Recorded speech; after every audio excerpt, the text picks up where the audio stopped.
This is Joshua Hart here for Seconds Out. Delighted today to be joined by the Cannonball, Liam Cameron. Liam, it's good to see you a week on now from the Lyndon Arthur fight. How is everything? Everything's good. Just been chilling out a bit. I did kids class Thursday. They all give me a cake and stuff. We shared it in gym, but other than that, I've just really been chilling. Yeah, fair enough. Tough fight with Lyndon Arthur last weekend. Well, last Friday Yeah. night in Bolton. A week on now, how do you reflect on it? What do I say without being disrespectful to Lyndon Arthur? Because he's a really nice guy. But I won that fight. I've got people in boxing. I've had 1,000 messages of people in high power of boxing. I'm like, I don't owe him no. I don't speak to him. They've come out and messaged me that we thought you won. I thought I outworked him by double his shots. Yeah, he was catching me with some good shots, but that's a fight. But they didn't think they won 100%. And like, that was Lyndon Arthur's big time to shine from that Bivol loss. I got threatened. He's going to have a masterclass performance. He's going to brutally stop me. He's trained so hard. He's changed stuff in gym, and although he were coming forward to take my head off, he were coming forward sometimes. But I don't want to sound bad. I 100% won that fight. I'm like my dad. He'll go like, Liam, you showed yourself up there. You didn't win that fight. What did you have your hands up for? Even my dad went, I think you definitely won that fight, Liam. Yeah, I mean, were you shocked at all at first before, let's say let's go before the fight, were you shocked by the fact that Lyndon missed weight? Uh, no, not really. I was told like he checked his weight at 8 a.m. and he was so many pounds over. But that's natural in boxing. But I let's not forget, I'm not a light heavyweight. I made the weight so easy. I ate the night before weighing. Do you know what I mean? I had a pasta salad and stuff. Although I did a bit of a sweat, don't get me wrong. I took about 3, 4 pounds off, but I didn't really put much on after weighing. I put like 3 kilo on, and we've made a decision to go back down in weight. So the future down at super middle for you then? Yeah, unless I get offered a massive fight. I've been offered a big fight, but it's like 4 weeks time. I can't mention the name. I don't want to, but it's like 4 weeks time after I've just done 10 rounds. It's a bit ridiculous. So we're not going to be seeing you in 4 weeks' time. You're going to take some time back, relax, No, recover. I'm gonna go back in gym, but me nose and stuff, and you've got to relax your body. I've been at it a long time. A part of me thinks let's do it, but then I'm just the opponent in my head, and I want to be the contender. Do you know what I mean? I want to do it properly. So you mentioned having people higher up in boxing messaging you saying that you thought you'd won the fight.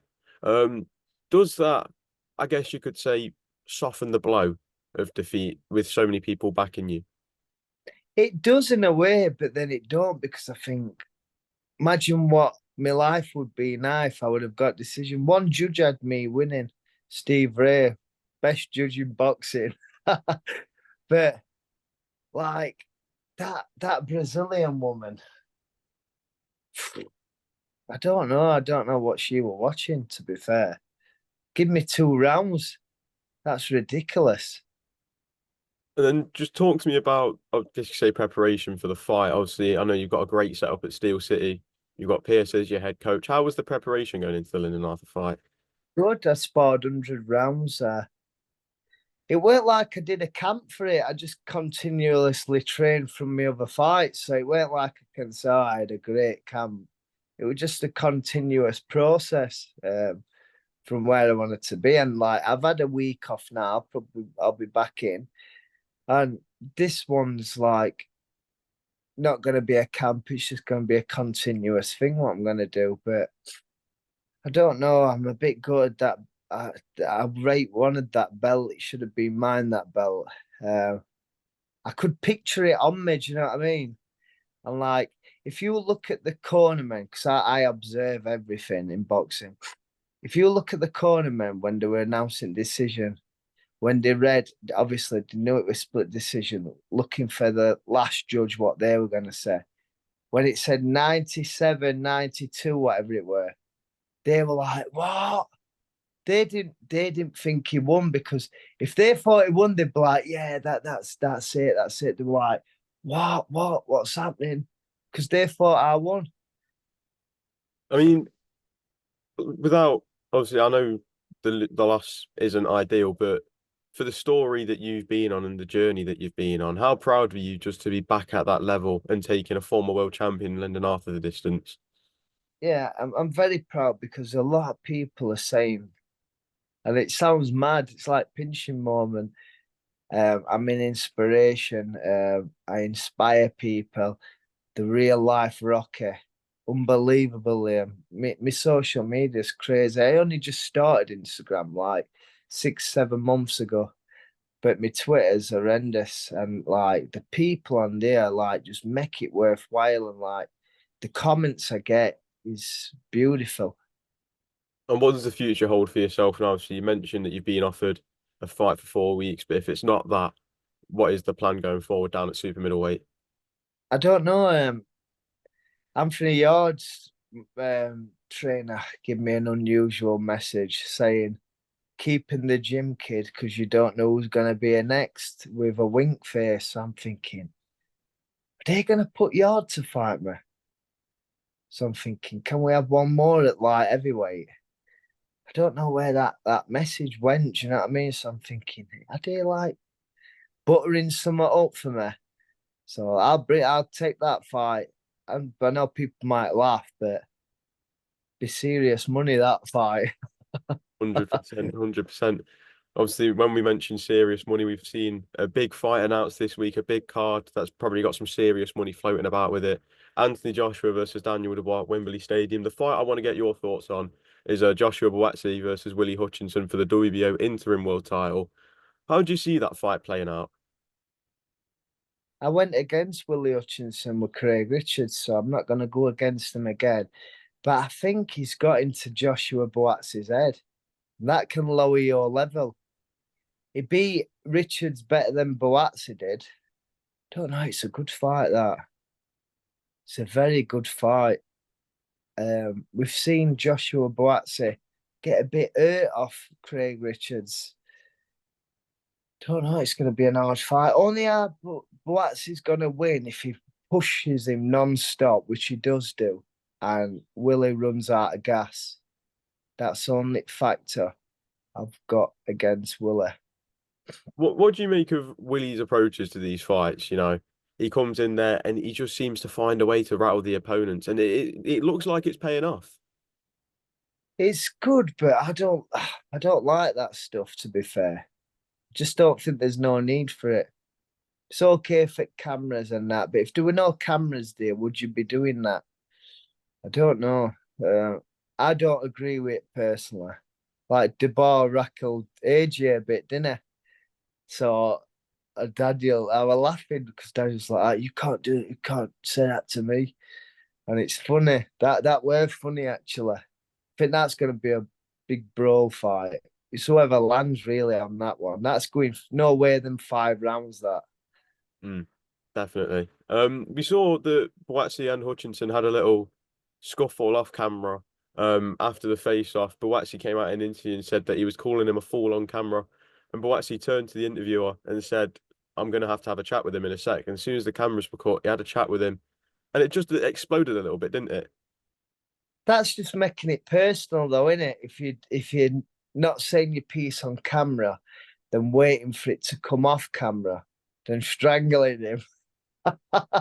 That's a bit like, oh, that's a bit personal. That he's rackled a bit, isn't it? But I don't know. It's really good fights. They really, it's nice to see in it. Very, very nicely. Moving forward, there is a bit of boxing news that's been taking headlines this week, which isn't so nice, and I would love to get your thoughts on it here. Ryan Garcia, he's come to a settlement with his positive drug test and been banned from boxing for 1 year. Do you think that's a fair punishment, the 1 year suspension? No, it's not, is it?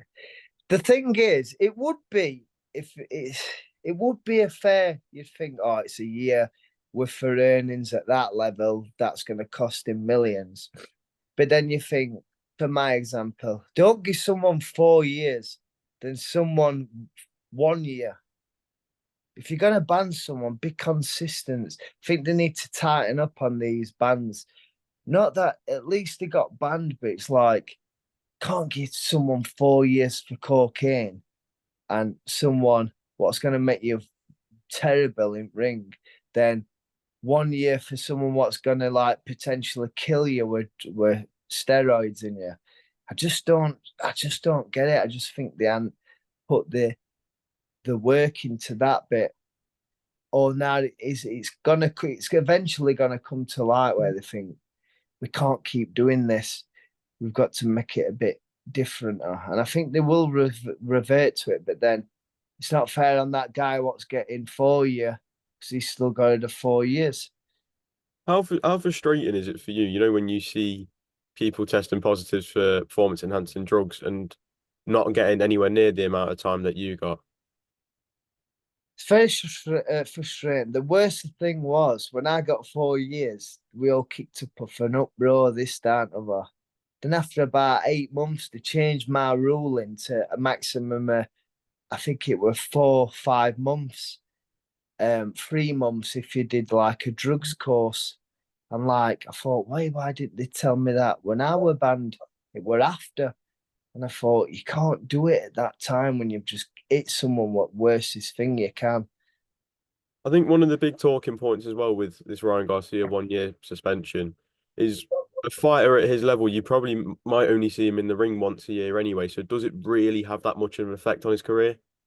No, you like with Canelo, he had got 6 months ban. I know he's a bit active, a bit.